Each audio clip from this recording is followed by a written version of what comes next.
Three, two, one. Hello everybody and welcome to our Liège-Bastogne-Liège preview. My name is Jesper Anker and I'm always joined by David Hunter. See, I'm thinking about stopping doing this introduction because we've done so many of these now. If you don't know our names, it's just show yourself the door and turn around and go the other way. Yeah, stop catering for new people. I'm sorry. Very sorry, guys. Actually, on that note, our Paris-Roubaix preview actually hit 10,000 views on YouTube the other day. Huge milestone. Last time we hit those kind of numbers was from when we first started with Omloop and Kuurne Brussels Kuurne, when this was all new and exciting. Still exciting, but it's not very new. So today, Liège-Bastogne-Liège preview. You know what? I prepared this candle because really sad. My favorite part of the season ends tomorrow. The spring classics are now over and we're hitting Grand Tour season. And I had this discussion with the chat before we went live. I don't really like the Grand Tour. 21 stages and only half of them are good. So today we're lighting a candle to memorialize all the great races we had this season so far, because now it's on the Grand Tour. Liège-Bastogne-Liège though, what happened last year, Dave? Well, typical Liège-Bastogne-Liège, brutal. So the hardest of the Ardennes races, monument of cycling, 250 kilometre plus, proper hard steep climbs, and we had a little bit of rain last season as well. With about 15k to go, was it about 15k to go? Yeah, it was on Roche-Faucons was the big attack from, let me get it right, it was Kreuziger, and he was followed by Caruso, and then they got away, and on the flat, Fuglsang actually managed to bridge across. There was a movement behind which contained riders like Alaphilippe and Galopin and Rui Costa, and I think it was Julien Simon. They tried to get away and join, the peloton didn't let them. So we had the three in front who were going really strong, and they were brought back on the final climb, Côte de Saint-Nicolas, and it was Mr. Valverde himself who took to the front and powered up the climb to bring back the break. Then we had the descent down towards the climb up to the finish, and it was kind of together. There was a group of about 13, 14 riders together. Katusha had the numbers. They had Moreno, Rodriguez and Caruso, and we just kind of rolled up, and Valverde was riding on the front with his head permanently turned round to see who was going to attack. Moreno waited till he turned around, and Moreno launched an attack with about 800 to go. Louis Meintjes tried to follow, couldn't, and that created a gap, and Valverde had that moment of thinking, what am I going to do? And when Moreno got to the 500 metre mark, the gap was looking really big. I remember watching it myself live and thinking that was it, Moreno was going to win. And all of a sudden Valverde decided, you know what, I've got the legs. And he attacked and he brought back Moreno. Rodriguez managed to go with him, but he obviously didn't have brilliant legs, because as soon as Moreno was brought back, Rodriguez would have attacked, and he didn't do that. So Valverde caught Moreno, Rodriguez came on behind, Alaphilippe, Costa, they kind of came back together. They went round that dangerous corner, we'll call it Dan Martin's corner, and then we had the sprint. Valverde won the sprint quite comfortably. Alaphilippe came from too far back. He ended up finishing second. And third place, you'll have to try and help me out here, because Rodriguez was third and Rui Costa was fourth. So it was a good, really good race. I love Liège-Bastogne-Liège. It's, it is a monument of cycling, and it is just really hard. It's a long elimination race. That's what makes it fun, because all these short climbs, fewer and fewer guys are left in the main peloton, and in the end, an attack could actually stick to get away. That's what makes it exciting compared to some of the other Ardennes, where it's almost guaranteed to come down the final climb. Liège-Bastogne-Liège isn't like that, and there's this new climb this year that all the pro riders are calling game-changing. Talk me through what that climb actually is. Well, we're kind of used to the route now. It seems ridiculous to say it, but the race really begins after 216 kilometres, which is ridiculous to say, but it really is true. The sort of finale, when the favourites really come out to play, it happens on La Redoute, which is a very famous climb. A lot of people know it is just really hard. It's 2 kilometres, it's 9%. It's narrow, it's hell of a steep. The fans are there for days beforehand to try and get positioned. I think it was Vakoch who tweeted, you know, it's a big race when the camper vans are there 2 days before the race starts. You know, it's that type of race. So Redoute signals the start of the race. And then we have, you know, about 15 kilometres of flattish road until we get to Rochefort-Faucans, which is 1.3 kilometres at 11%. So very, very steep. Then we have another period of about 10k until we get to Côte de Saint-Nicolas, which is 1.2 kilometres at 8.6%. And then we normally have a kind of descent into the bottom, and then it's not categorised the final climb up to the finish line. It's about 1.5 kilometres, about 5%. Now this section has been totally changed because we have to do this new climb. And, you know, I can't believe it's never been in the race before because it is an absolute belter, as we would say in Scotland. So we do St Nicholas, and then we have maybe 1 or 2 kilometres. The riders make a right turn, and we hit 600 metres at 10.5% on cobbles. And watching the footage from some of the riders, it seems to go on forever. I know it's only 600 metres long, but it seems to take them a considerable amount of time. And then you've only got about 1 kilometre of a descent before you hit the final drag up to the finish line.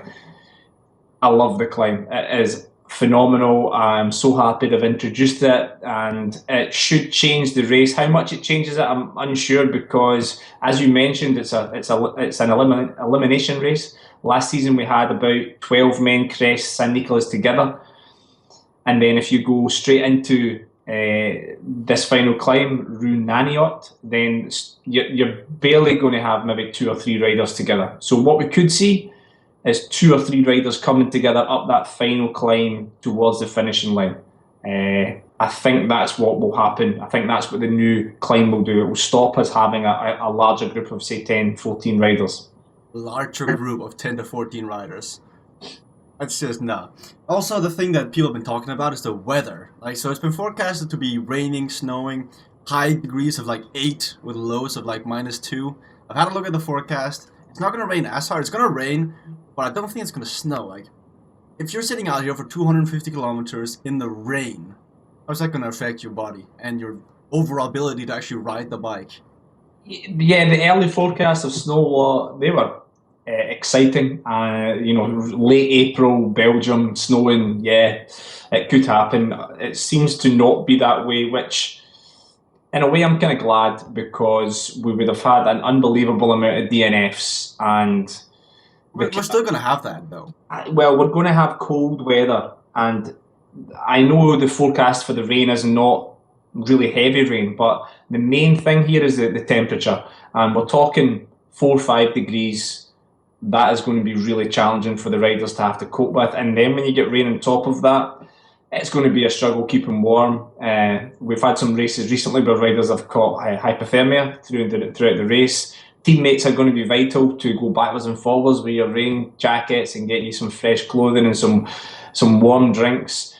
So the weather will make it even harder than before. You know, so we had a little bit of rain last season. It wasn't overly cold, and we had a group of 14 riders at the finish. So cold weather, bad weather, rain, it's just going to make it very, very hard. And it'll be interesting to see how slippy those cobbles get on the final, that new climb. Uphill cobbles, if it is wet, that's going to be a real challenge. Was it Amstel or Flesh where it, like, for a 20-kilometer time, it really poured down? It's Amstel. And see, many riders came out saying that surprised them, and the lack of a raincoat really just threw their day off. Remember Simon Clark coming out saying that it just threw his day off and he couldn't even contest the finish. So this heavy rain, if we actually get it here at Liège-Bastogne-Liège, it could be a game changer along with this finishing climb. Before we move on to the start list and discuss that, I'd like to tell you guys that Band of Climbers are having a giveaway on their Instagram profile of one of these, a really cool Liège-Bastogne-Liège print that mine is soon going to be hanging behind me on the wall when I actually decide to not be lazy and hang stuff on my wall, because it's the 3rd preview I've said that, so before the Giro is the goal. We'll see if we get there. We go to the Instagram profile and follow the rules. The start list, and I think it's appropriate that we start with the man himself, Mr. Consistent, aiming for the 3rd Ardennes double, Alejandro Valverde. How does he win this race, and how likely is it for him to win? It's very likely that he wins this race, and I think the most important thing for Valverde is teammates. Last season he was left isolated, still managed to hold it together himself and win it. With the harder finish this season, he really needs somebody to stay deep into the race. Now, the pressure is on Danny Moreno. He did it last season, he stayed deep into the race. His form recently has not been what we would normally expect of Danny Moreno. He's not been the last man standing for Valverde. He does have other riders. We've got Betancourt, we've got Erviti, we've got Ruben Fernandez, Johnny Zagiri, Rory Sutherland, Gio Visconti. So he does have a solid outfit, and they rode brilliantly on Wednesday. They did everything they needed to do. They marked the correct moves. Zagiri himself going out on the attack eventually, but Movistar were outstanding on Wednesday. Valverde will be hoping for something similar, but he does need somebody to stay with him until the penultimate climb, that new climb. He needs, whether it's Moreno or it's Visconti or Zagiri, it doesn't matter who it is, but he needs somebody to be with him, because some of the other teams are going to outnumber him, and if they outnumber him on this finish, it's going to be very, very difficult for him to win. I like Valverde though. Like this new reinvented Valverde is not afraid of attacking and actually bridging the gap. In past years, he's known like the Simon Gerrans type that sit back and wait for a sprint. These days, he takes risks. And that new climb, I could see him following an attack, and then what do if Valverde is on their tail? They just sit up, they look around, and then they drag Valverde to the finishing line. That's a scenario that's very likely to happen, and that's a way Valverde wins. And his team is actually overall pretty strong. I mean, Iviti, don't underestimate him. If you saw what he did in Paris-Roubaix and Ronald Landron, I mean, where did that come from? What finished 7th and like 9th? Yeah. In both races? That's amazing. Experienced, strong as hell rider. So his team is really, really strong. It's going to take a lot for Valverde not to win.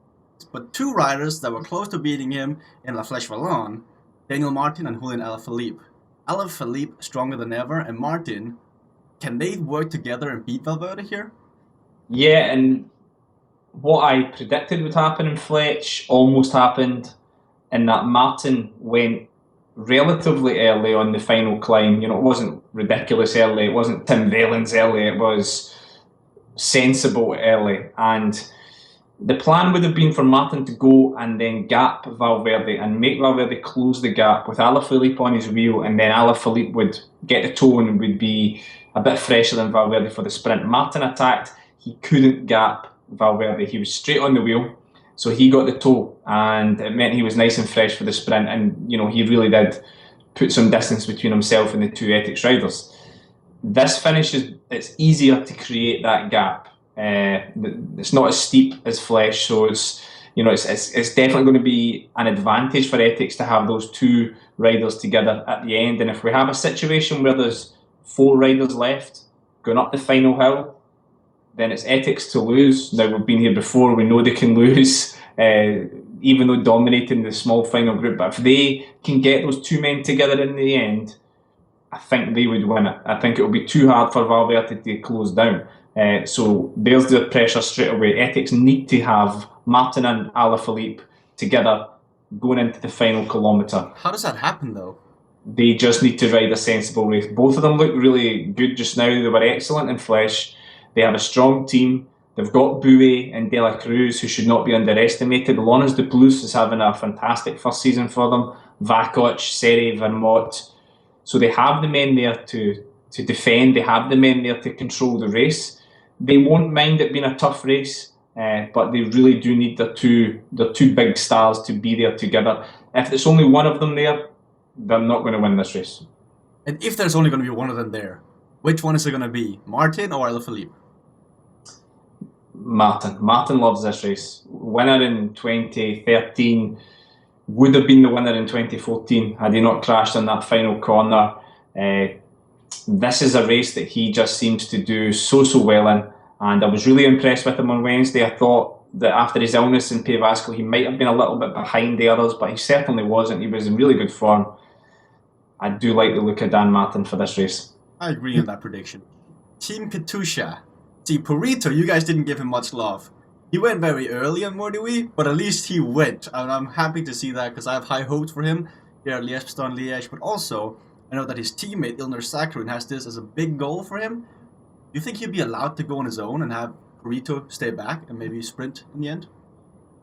No. Not a chance for Ilnur Sakarin. Not a chance for Ilnur Zakarin. Let's face facts. Perito disappointed on Wednesday, as predicted by myself and Reg, who left him off our star list quite correctly, as it turned out to be, despite some gentle ribbing by yourself afterwards. Disappointing. I mean, from what I saw, he might have gone early, but at least he went. Yeah, but he still finished way off. He clearly didn't have the legs to do anything special. He had 2 teammates last season. Katusha had 3 men in the final group of 12, 13 riders, and he couldn't close out the victory. He no longer has Moreno. Caruso's banned because he's a naughty boy and takes drugs. Who does he have? Vandenbroek, Zakarin, Machado. No chance. No way he's going to have the same level of rider in the final group at the end of the race. He has a poorer chance than last season. He's still not on form. Rodriguez has no chance. No chance. No chance of winning. He might make the final selection of 14, 15 riders. For me, he is not winning this race. See, once again, I'm going to make the mistake of saying that he's going to be with Valverde. Because in the end, Valverde and Rodriguez, I think they're both going to be isolated. And it's going to be them versus Ethics, most likely, in this scenario. They will work together. They will never work together. I know they hate each other, but they don't have to work together. They just have to ride with each other. And it's 2 different things. We all remember what happened in Ponferrada, but... Well, not happen. I mean, when there's a common goal at the end of the line, people will set their egos aside, and it might happen. But yeah, we all remember what happened at the Worlds, where Rui Costa went on. It's also the next guy we're going to be discussing. He finished, 4th last year? Been so far average, but people were expecting more out of Rui Costa. Could he step up here?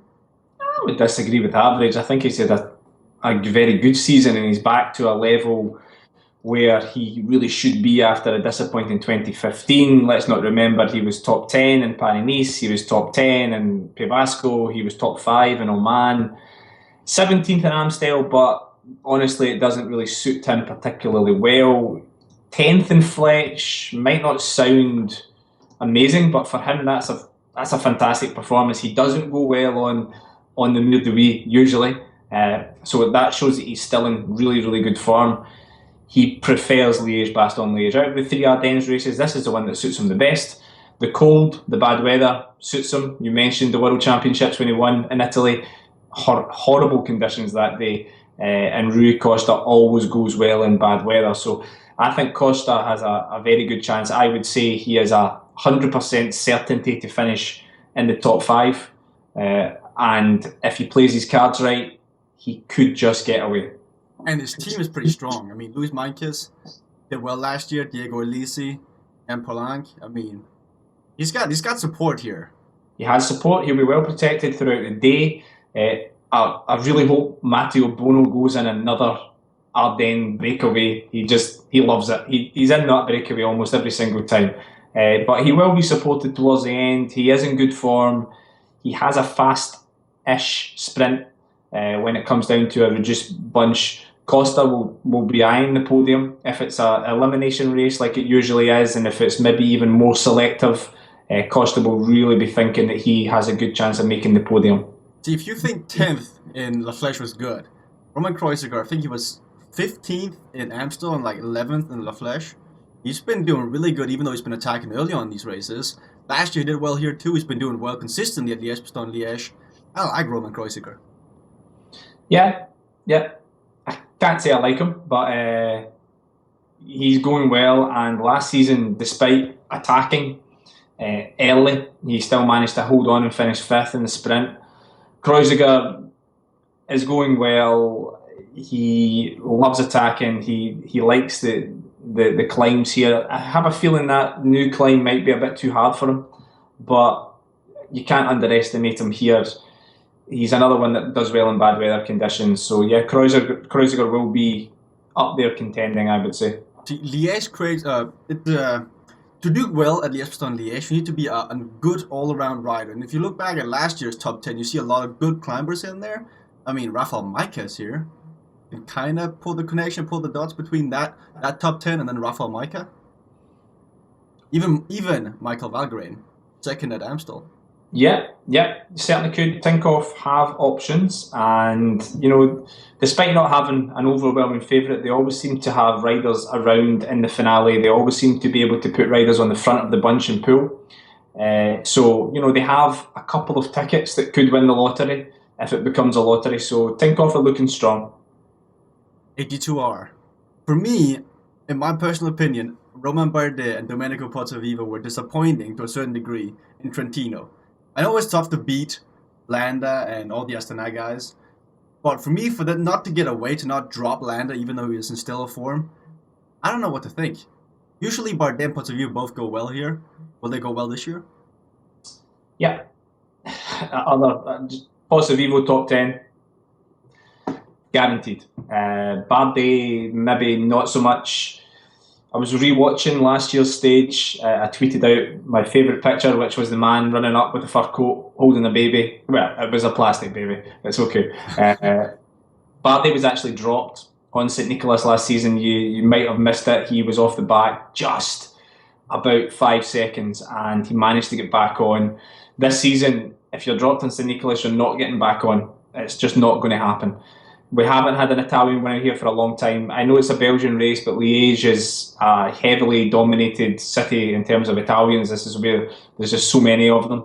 And Pozzovivo would love to do well. He is a very consistent performer here. Now, I hear what you're saying. They couldn't break Landa, who was by himself. But I don't know how much to read into that. You're coming down from altitude and you go into Trentino. Now, altitude training, usually you go one of two ways. You either go amazingly well like Richie Porte did in Trentino last season, or you can take a while for your body to readjust, which has happened to Nibali. And it kind of happened to Pozzovivo and Bardet. They were attacking, they tried to get away, they couldn't get away. Landa was clearly in amazing form. Just turn my phone down. But I think they're coming good, and Pozzovivo just always seems to do well here. Talking about Italians, talking about Nibali. I mean, I know many on First Cycling had him as their team captain on their fantasy team. What a disappointment in Trentino. Not many predicted that. It's a danger. Nibali has been away at T-Day for weeks, like weeks and weeks and weeks. Training at altitude, not racing, and then you come down very late on for Trentino and the body reacts. Now, most cycling fans are not used to going away and living at altitude for weeks on end and realising the effects it has on the body. It does take time to readjust, and Nibali just had to go through that process. He didn't adjust brilliantly. He knows that himself. He didn't go on and win it, but people just need to calm down. It was Giro del Trentino. It wasn't Giro d'Italia. Some people were getting awfully excited about Mikel Landa. That the stage where he controlled all the attacks on the climb. Now, fair enough, it was a hard climb, but they did under 6 watts per kilogram on that climb. It was 5.95. Somebody on Twitter managed to get off of Buckman, who was up there with them on the climb. Now, Landa doing under 6 watts per kilo is nothing to jump up and down about. It was Trentino. Nibali knows it was Trentino. He would have liked to have won it, yeah, don't get me wrong, but his goals are Giro d'Italia. He would love to do well here. I think he podiumed many years ago. He's already talking his chances down. He'll go for an attack, but he's not Astana's best hope here. See, I love the sport of cycling because people are talking about how Nibali is not prepared for the Giro d'Italia. And then they're also talking at the same time how Landa is peaking too early for the Giro d'Italia. So there's just no winning. You either go really, really well and you're peaking too early, or you go really, really poor and you're peaking too late. So don't read too much into this, but still, seeing Nibali fall that far off the back, it's concerning to a lot of guys out there. But the good thing, Astana is a quality team. Tanel Kanger taking 2 stage wins, even finishing second. Bolsang finishing third on the podium. Even a Diego Rosa who might pull the bike over his head once again. If you're looking down for alternatives on Astana, who would go the best? Fuglsang. And why is that? He's Danish. He loves the bad weather. He's good here. He was very strong in Trentino. Fuglsang is one of those loyal riders who doesn't get many chances because he does ride beside Nibali so much. When he does get chances, he usually takes them. I like him in one-day races. He has a kind of he has a steel about him. You know, he's a very strong rider, and I'm not just talking about physically, I'm talking mentally. He's not scared of putting in an attack. Now, he does lack a sprint, so it's hard for him to win many races. But I think for me, Fuglsang will be their leader. It was the reason Tanel Kanker didn't win the overall in Trentino, because he finished 4th. He had to finish one spot ahead of Landa, who finished 3rd, and then Kanker would have won. So that sprint still coming back to haunt Fuglsang. Yeah, but, you know, Astana did a really good race in Trentino. Can get winning 2 stages is outstanding. Not many people would have thought that Landa would have finished 3rd in that sprint. Landa did extremely well. But for me, Fuglsang's looking really good, and I think he's another who will certainly finish in the top 10. And if things goes his way, you just never know. Astana should have numbers coming towards the end of this race. You know, we've got Nibali, who I still think will be there, but then I think he'll sacrifice himself for the other teammates. Kanget, who clearly is in good form. Sanchez, Tiralongo. You know, they've got a very good team. Rosa, get the Diego Rosa fan club over. Put them on a corner. Put them on the Côte de San Nicolas with all the other Italian fans. Strong team Astana will have a big say in the outcome of this race. See, there's a question coming in on Twitter, because there's been a lot of fuss about Chris Froome actually riding Liège-Bastogne-Liège. At what kilometer mark would Chris Froome pull out of Liège-Bastogne-Liège? Give me a round estimate of how many kilometers in. He'll go at 160. Yeah, I'm going to say 200. And he's going to pull out. It's going to be a long way in, but that's when the race picks up, and he's going to be like, no, I'm not having none of this. But he or Port, who lasts the longest? That's the big question that we need to answer. That's the showdown. So there should be, I know there are plenty of bookmakers watching us right now. Put a bet out there on that, just to confirm that you are actually watching us. But looking at this guy, I mean, Wout Poels, I think he finished 5th of Murdiwi. Huge surprise. Michał Kwiatkowski. I mean, Ben Swift saying he wants to be a climber all of a sudden. I mean, they got a strong team. Yeah, Kwiatkowski. A lot of people are talking him up as a dark horse here. He faded last season. He couldn't cope on St. Nicholas. There's nothing telling me that Kwiatkowski is going to win this race. I could be wrong. He could surprise us all. He could be hiding some form up his sleeve.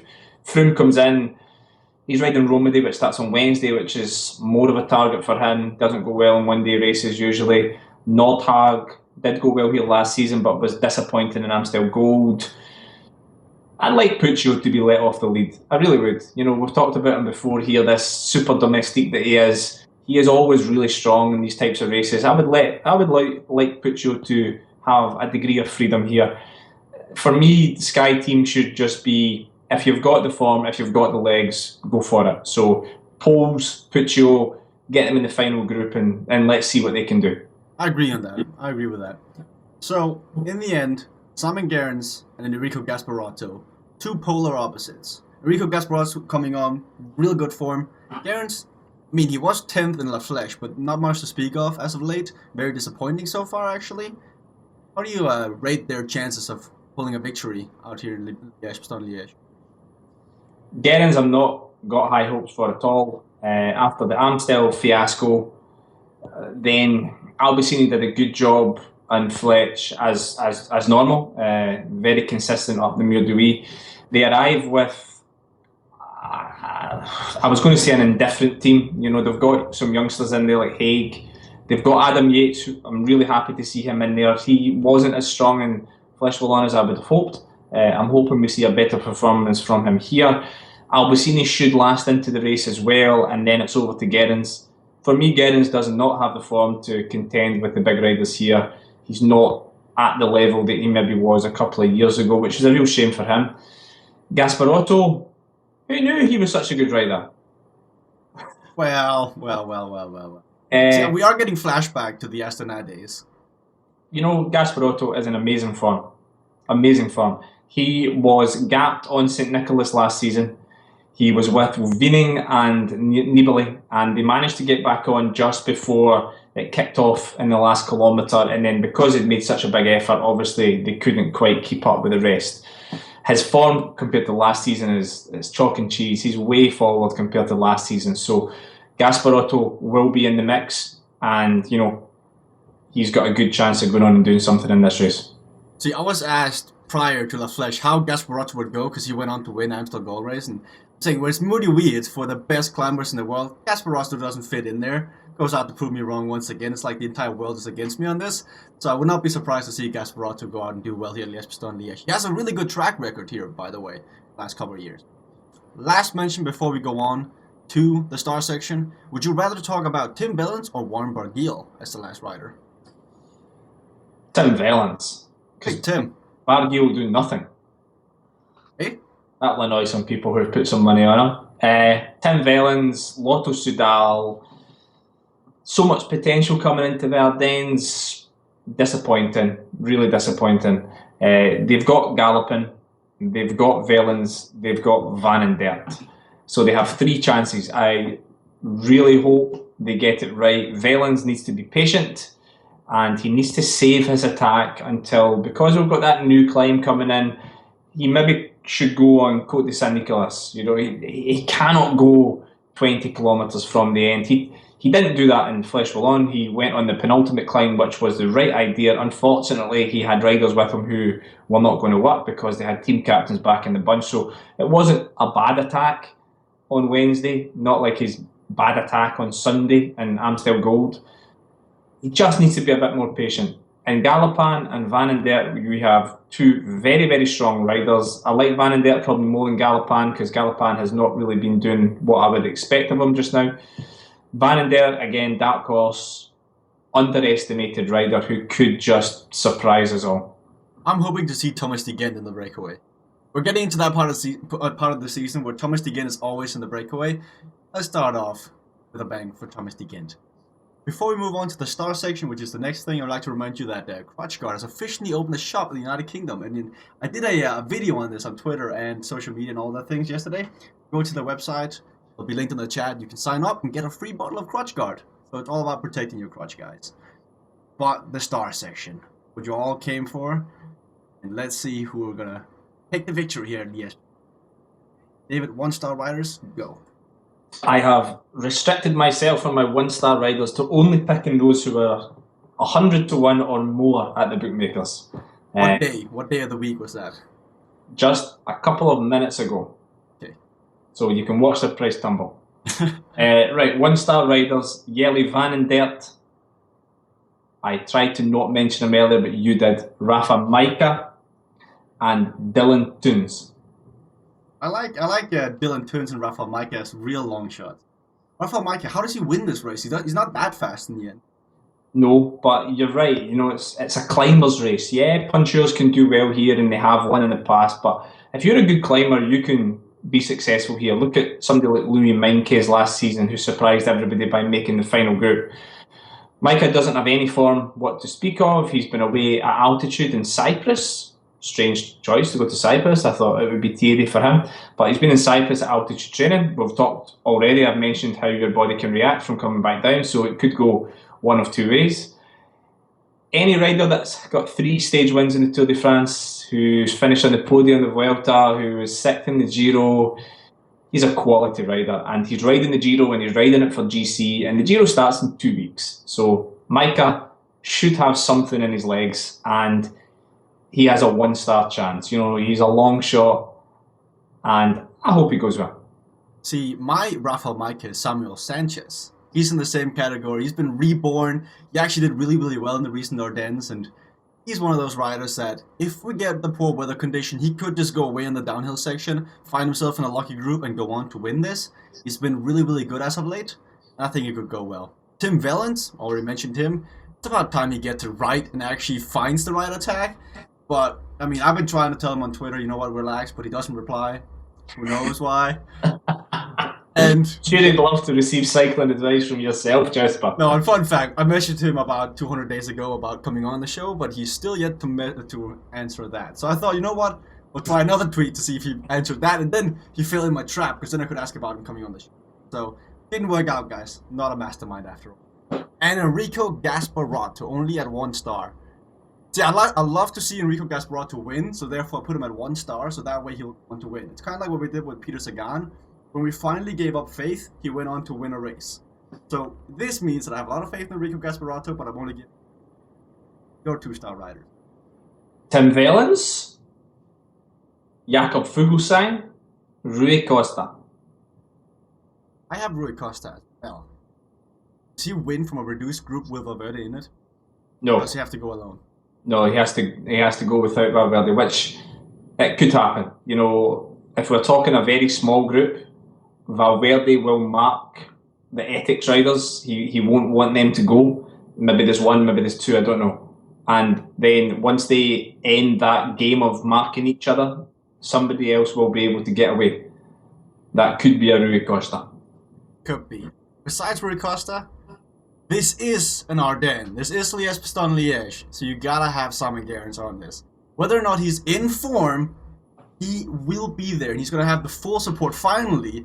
Orica Greenwich will say, you know what, we have one designated leader today. There's no Michael Matthews here. It's going to be Simon Gerrans, and he'll be there in the end. And he's one of the few guys that can actually beat Valverde in a straight-up sprint.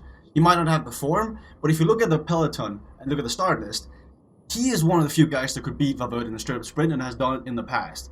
Also, Joaquim Rodriguez. We're going to stick on this horse until he wins at 2 stars. Gone well in the past. He's going to be there. He's one of the best climbers here. He might not have the support. You know what? He doesn't need the support. It's Joaquim Rodriguez. It's Perito. He's gone well in the past. 3-star riders for you.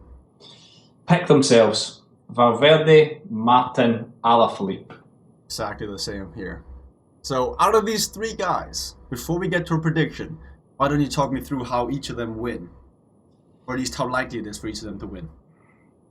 They should all be there at the end. I mean, let's not kid anybody on. Valverde is the rider who has the best form just now, fresh from a great result in Lyon, fresh from winning on Wednesday. He beat both of them on Wednesday, and he would have to start the race as favourite, and that's why the bookmakers he is favourite. I do have my doubts about his team. I think Moreno is the one who has the best chance of surviving to the end, but his form has not been as good as I would like.